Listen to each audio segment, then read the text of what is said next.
Cheat code. Support Strategist. By Clouds. My head in the clouds, not coming down. On AO3. Chapter 5. Test-taking skills. Izuku didn't think that tests were normally supposed to be fun, and while his test anxiety definitely wasn't, he found himself forgetting to be nervous the more the questions he answered. He thought the question for the general section was extremely interesting, since they only covered the standard subjects he learned in middle school. They were challenging enough to make up for it. Izuku was glad that he studied in preparation for the test, because this meant instead of being intimidated, the more difficult the questions are, the fuck is this whole paragraph? What is this word? Invigorating. Izuku didn't think that tests were normally supposed to be fun, and while his test anxiety definitely wasn't, he found himself forgetting to be nervous the more questions he answered, even though the questions for the general section were extremely interesting. Since they only covered the standard subjects he learned in middle school, they were challenging enough to make up for it. Izuku was glad that he studied in preparation for the test, because this meant instead of being intimidated by the more difficult questions, were actually invigorating. And then came the support section.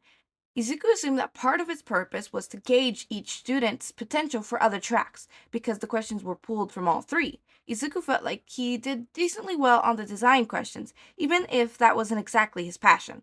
But the one question about invention that he could even make sense of were the ones that dealt with computer hardware. Maybe he should have studied mechanics a little more. Oh well, it was too late for that now. To Izuku's surprise, there were only two questions about analytics, and both of them were essays, so he could only hope that they would be enough to show his skills and set him apart from the other applicants. He didn't want to have to think about what he'd do if his new dream got crushed, like the last one had been. For the first analysis question, he was given a quirk registration form and told to theorize about the strengths and weaknesses of the quirk, as well as give suggestions about how to use it. To his surprise, he actually recognized the quirk. It belonged to a retired hero named Grimmer, who could manipulate light energy around her body in a form of sparkles. At first, it didn't seem like a very powerful quirk, but Izuku knew better. The sparkles that Glimmer controlled didn't just look pretty, they could also get bright enough that looking at them was like staring into the sun. Tempting, sure, but definitely not recommended. As a pro hero, she had used it to blind and disorientate her opponents, leading to a high rate of capture. The drawbacks, of course, were that if Glimmer wasn't careful, she could permanently blind victims, villains, or even herself. She had to carefully manipulate the light of her quirk to make sure that it was bright enough to be effective without causing permanent damage, which was a pretty fine line. She wasn't a well-known hero, but from what Izuku knew about her, she did her job well. All of that was common knowledge, though, if someone knew where to look, so it was necessary to list that out. Izuku didn't think that the basic level of analytics would help him stand out, but what else? Well, he was supposed to give suggestions, right? It kind of felt like blasphemy to give a suggestion to such a successful pro, but Izuku was forced himself to look at it like as if it was any other quirk. The test hadn't actually specified that the quirk belonged to a pro after all, so he couldn't let that hold him back in his analytics. Not to mention that if he was accepted into support course, he'd be giving pros suggestions for a living. So how could the quirk go beyond what Glimmer had used it for? Well, she manipulated light energy, right?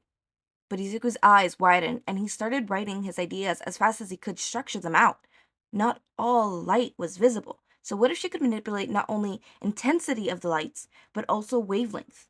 From the footage he'd seen, some of the shimmers Glimmer had used appeared colorful, especially that one time she produced rainbow sparkles during a pride parade, so it was definitely plausible for her to shift the wavelength within the visible spectrum. And if she could do that, then she could probably train enough to create ultra light and fragmented light, which meant she could use her quirk to burn rather than to blind, and maybe even use the black light to find forensic evidence for crime scenes. In the end, Izuku's essay ended up being 3 pages long, 2 of which were entirely suggested based on the theory that Glimmer could manipulate wavelengths of light. It really made him wonder why she never used it in that way. It could have negated a lot of her drawbacks of her quirk, since she wouldn't have to worry about blinding anyone if her light was invisible. It would also make her so much more difficult to fight, since the threats wouldn't be as obvious. It would also be a shame that she already had retired, because Izuku could have loved to see any of this used if the theories were actually useful. He didn't recognize the other quirks, so he didn't have the advantage of previous knowledge, but then again, he also didn't go into the analysis with any biases, so he based that out. It was some sort of jet quirk that allowed the user to blow air out of balloons of their feet, which he probably would be most useful for speed or maybe even fighting. Depending on how long the hero could keep continuously blowing air, this could be specialized shoes that protected their feet while also allowing the air to flow. And the rest of the costume might need some extra vigilance as well, depending on where the air comes from. It was possible that the quirk actually worked on taking air through the skin to the power of the quirk, or maybe it was powered by breath? If the hero could manipulate the temperature of the air, that opened a wide new field of opportunities.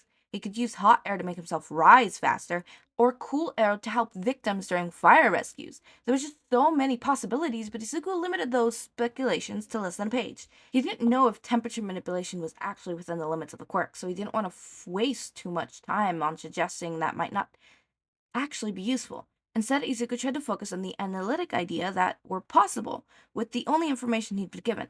Beyond mobility, the quirk could possibly use to impair an opponent's vision, since if the hero could aim the jets at the villain's eyes, it could drive them out pretty quickly. It would be difficult to keep one's eyes open at a targeted windstorm, but even for a brief puff to the face would force the villain to blink, which could make him a perfect counter to Eraserhead if he came up with him from behind.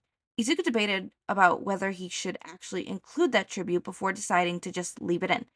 It probably wasn't necessary, but at the same time, a little bit of information could make the difference between accepting to his new dream or having to find a third dream in under a year.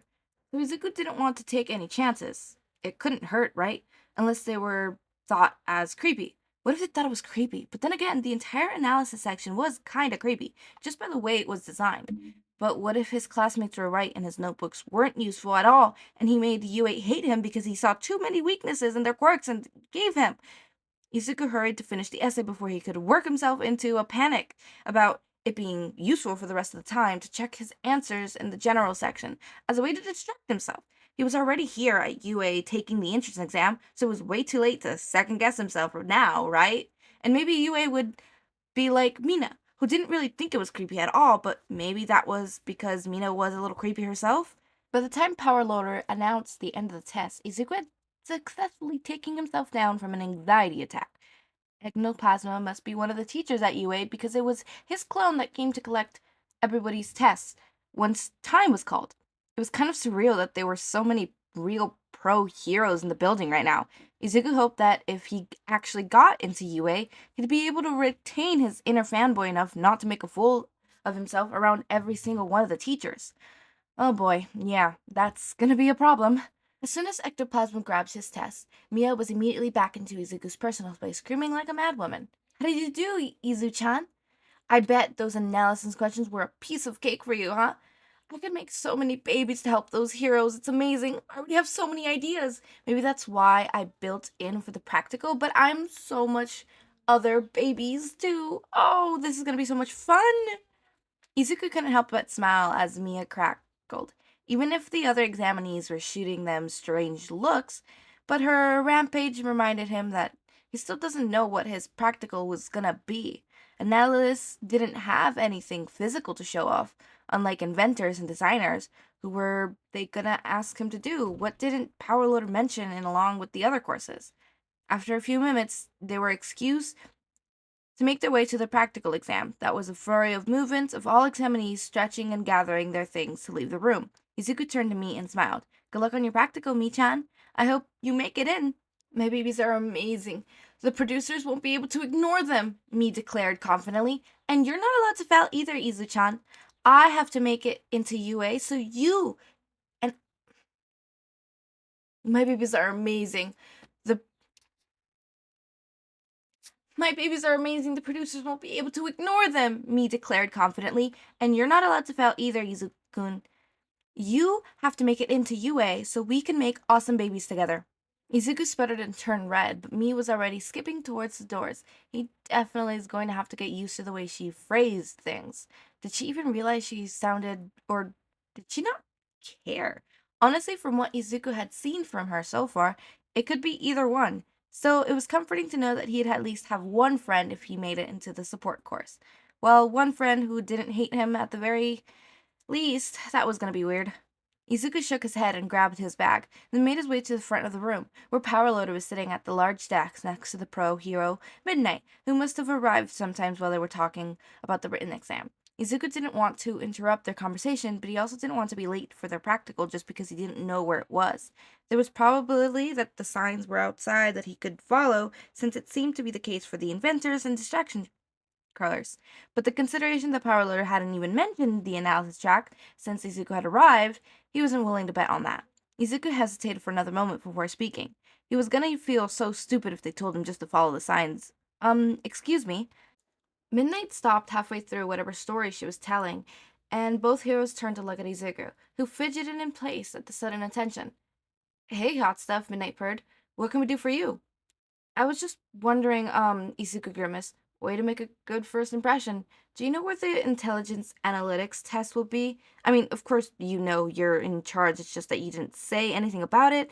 Parallel, sir, I was just kind of confused, and Izuku trailed off awkwardly. The heroes seemed to be a little shocked for some reason, but they didn't seem annoyed at his question, so that was something. Parallel flipped through some pages in his desk before looking up at Izuku again. You're Izuku Midoriya, correct? Izuku nodded, and the both heroes shared a look that Izuku couldn't read before Power Letter turned back to him.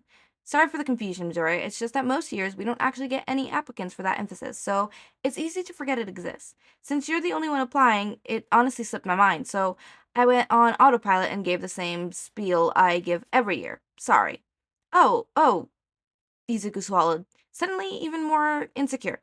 I knew it wasn't as popular, but I thought at least there'd be a few others. Oh, you're so cute. I could just eat you up, Midnight cooed. Are you sure you don't want to switch over to the design track? I'm a lot more fun than that old scheming rat. What? Izuku sputtered. The rat? Power Lord glared at her. Sorry about her. Midnight teaches art here at UA, which puts her at the head of the design emphasis, which still doesn't give her any right to steal students from the rest of us. Midnight stuck out her tongue at him, but otherwise didn't interrupt. And most students who end up in emphasis in intelligent analytics are recruited by Nezu after showing potential in other courses. We're not used to people applying for analytics right off the bat. Izuku didn't know how to respond to that, so he just nodded. So, about the practical. I'll take him, Midnight squealed. We can get to know each other better. Don't you have your own practical to run? Powerloader said dryly. You better go before your students spread paint everywhere. I'll show Midoriya where to go. Let's be honest, if anyone is going to destroy the room, it's going to be your brats, not mine. But okay. Midnight pouted for a second, then shot Izuku a wink. Good luck, hot stuff. You're going to need it. Ignore her, Powerloader said as he stood up. She's just a tease. Izuku jogged after Powerloader as they walked through the halls of mazes. To wherever. Okay, no, that's not. Izuku jogged after Powerloader as they walked through the maze of hallways, to wherever they were going. No one actually said where it was yet. His mind was still reeling from the revelation that he was the only applicant for the intelligence and analytics. So, should I be worried? Powerloader shrugged. I honestly don't know. Like I said, most people don't apply to this track, so I don't actually know what the practical consists of. But you wouldn't have made it this far if you didn't have some kind of skill or interest in it, so you'll probably be fine. Do other applicants usually make it in? Izuku asked. I know there aren't many of them, but Izuku was interrupted when a door in front of them swung open. When he glanced at Powerloader, the man looked tired but not necessarily surprised. So Izuku turned back to the doorway, eyes widening as he realized who exactly stood there. Hello, Midoriya. Nezu's grin was wide enough for it to be slightly upsetting. You must be the one who was poking around my servers this morning.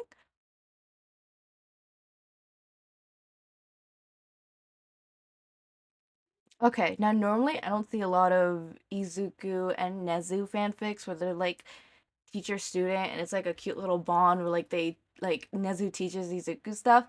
I've only read one other fanfic, which was by this author as well. It's one of the other works. Um, and it's so cute. 'Cause I just love that little dynamic. It's a cute little dynamic, here's how to hack, here's how to destroy someone's public image, here's how to create chaos. I love it, I love it. I love it. It's adorable, it's cute. I need more of it, honestly. Make sure to eat, sleep, drink water, take your meds, and have a wonderful day or night. And thank you for watching.